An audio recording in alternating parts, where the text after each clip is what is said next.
जुलाई 5 हमारे प्रतिदिन की रोटी मिनिस्ट्रीज की ओर से आप सबों को नमस्कार। आज के संदेश का शीर्षक यीशु की नकल करें, सोशल डिक्सन की ओर से।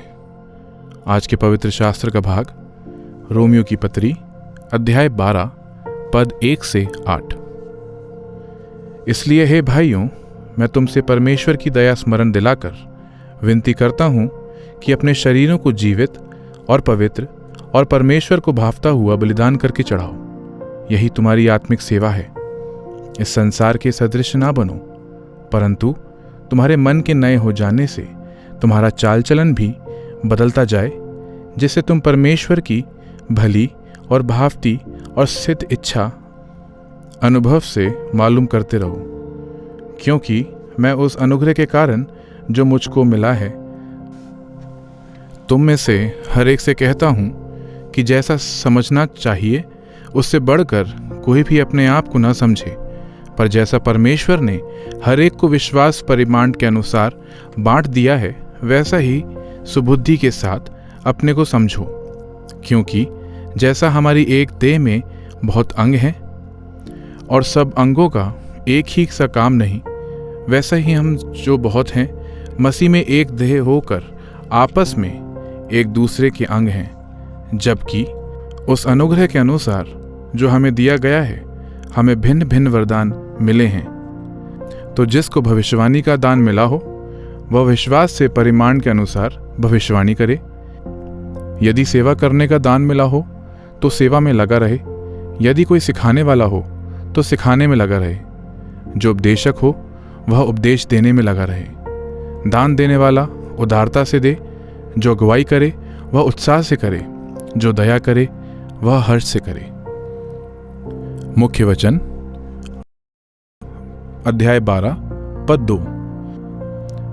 इस संसार के सदृश न बनो, परंतु तुम्हारी बुद्धि के नए हो जाने से तुम्हारा चाल चलन भी बदलता जाए। इंडोनेशिया के पानी और ग्रेट बैरियर रीफ में एक भेष बदलने वाला स्वामी रहता है, नकलची ऑक्टोपस। अन्य ऑक्टोपस की तरह अपने परिवेश के साथ घुलने मिलने के लिए अपनी त्वचा का रंग बदल सकता है। यह बुद्धिमान प्राणी जहरीली लाइन फिश और यहाँ तक कि घातक समुद्री सांपों जैसे प्राणियों के खतरे भरी नकल कर अपना आकार, चाल चलन और व्यवहार भी बदल सकता है।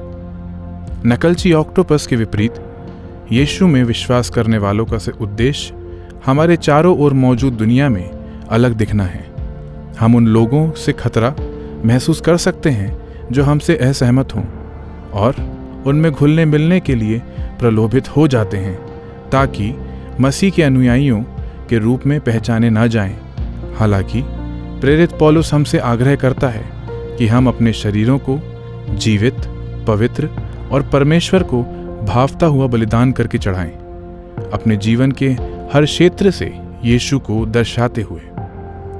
दोस्त या परिवार के सदस्य कोशिश कर सकते हैं कि हम इस संसार के जैसे बने या उसके जैसा बनने में हम पे दबाव डालें, लेकिन परमेश्वर की संतान होने के नाते हम यह दिखा सकते हैं कि हम किसकी सेवा करते हैं, उससे अपने जीवन को मिलाते हुए जिस पर हम विश्वास करते हैं। जब हम पवित्र शास्त्र का पालन करते हैं और उसके प्रेम पूर्ण चरित्र को दर्शाते हैं, तो हमारा जीवन यह प्रदर्शित कर सकता है कि आज्ञाकारिता का प्रतिफल हमेशा किसी भी नुकसान से अधिक होता है। आज आप यीशु की नकल कैसे करेंगे? आप कब यीशु की अपरिचित विश्वासी बनने की परीक्षा में पड़े हैं?